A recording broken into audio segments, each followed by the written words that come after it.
Hello, and it is me, Azure Kazia. This is one of my first matchmaker games in a while, and I essentially came with a new army setup that I want to rely somewhat on skirmishing to get used to it. So my core is essentially 3 units. It's 5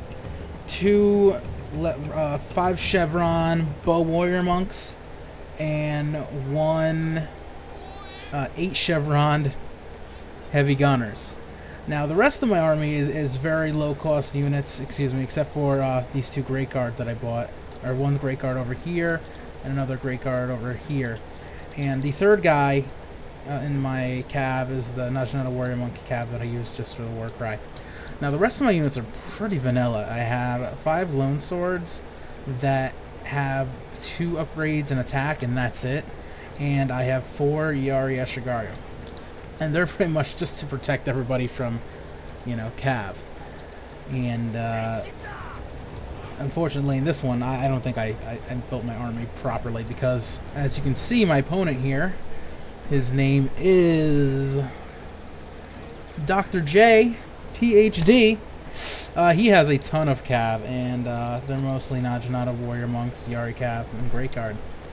And so he has a pretty generic army, I'd say. He has 2 matchlock Eshigaru, he has some Yari Eshigaru to protect them, Najnata samurai, and some lone swords. And pretty much my goal here is to attempt to skirmish with him, but he doesn't really have any skirmish-worthy units other than the matchlocks, because I outrange him dramatically. So more than likely he's going to charge me. Now this is not an ideal game for me to practice skirmishing, but it is ideal when it comes to playing against someone that doesn't have any archers and they're not going to be able to skirmish you, because you already know what their move has to be. They have to come at you full force. And since this guy has so many cavalry units, he definitely can just swing around and attack my flanks and at any which way. So my protection scheme is pretty basic. I mean, I have 2 Yari Eshigaru up front, mainly to protect these bow warrior monks, and I have 1 behind, sort of, lag behind my general, and I have 1 on the flanks over here to protect these heavy gunners. Now, I'm not moving my cav much because, 1, he outnumbers me dramatically, and I wouldn't have done it anyway because I'm using these great guard on each side essentially as really fast spear units.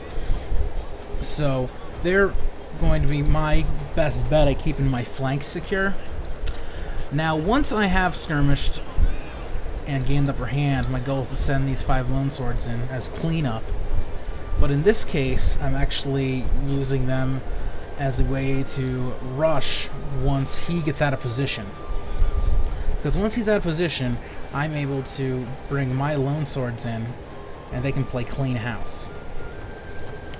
So what I'm going to do here is I'm going to keep adjusting my army until I get to the workshop. I want that workshop, I want that armor, and pretty much if he wants to get it, he has to rush at me and pretty much rush right past it, or into me as soon as I get there. So he's moving around, he's trying to get into these woods over here, which is a pretty smart move. And I finally get a chance to fire some shots off my bow warrior monks, who have increased range of 200 now.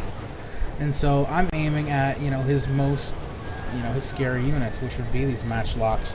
And once they're out of the way, I have range superiority. So I've done pretty well messing up this 1 matchlock unit up. I probably should have switched it over to the other matchlock Eshigaru over here, but I didn't do that. And so he's moving around, swooping around. Now I'm the one that's kind of out of position here. And I see this way too late, because here comes these cav units charging. And I was not sure where he was going to go first. I was ready for him to just run into my Najnata warrior monks, and this is right at the last second I positioned my guys over here, and I sort of scrunched my lone swords together, which is probably what I should have done.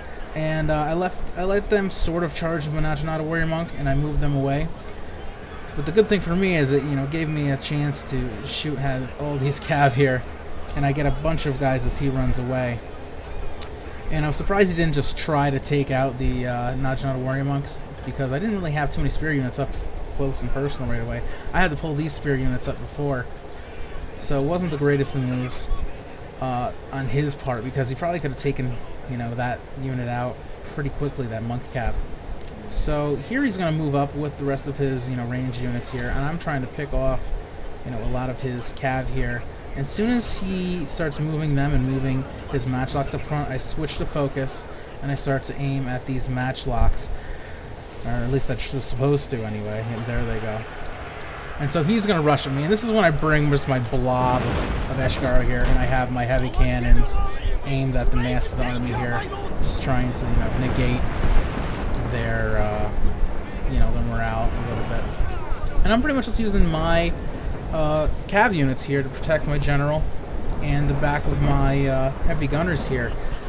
I mean, I have a lot of guys just, you know, hanging out right here. The bulk of my guys that are going to, you know, hold up the line and do a lot of damage are these lone swords. And, you know, they're doing a pretty decent job right now. So what I'm trying to do here, I've pretty much forgot about them, and I'm just trying to protect against all of these cav units here. So I end up stretching out my Ashigaro here, and I think I stretch this one out too, and I bring this Great Guard back, because clearly how am I going to stop this huge, massive cav here? And finally, I probably did this too late, I turned the heavy gunners around and then I turned on rapid fire.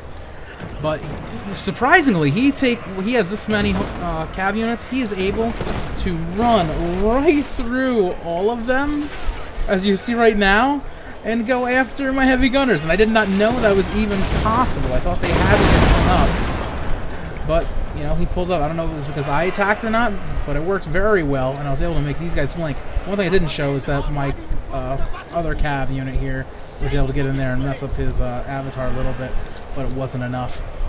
Anyway, so I send this Great Guard in to, you know, finish the job and mess up their matchlocks. But over here, although he does get my heavy gunners, a lot of them are still able to shoot, and I'm able to make a lot of their guys blink because I was able to tear them up so well.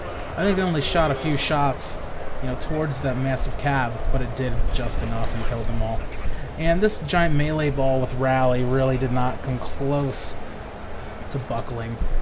So, you know, I really was able to focus over on this side here, you know, on the back side and protecting my general. I probably will alter this a little bit more, you know, for later, because, you know, I didn't like too much how it worked. I felt very exposed, especially against that much cavalry. But I'm not sure how often I'll see a giant massive cav like that, because I haven't been playing Matchmaker too much. But anyway, new strategy, and Doctor, add me, please.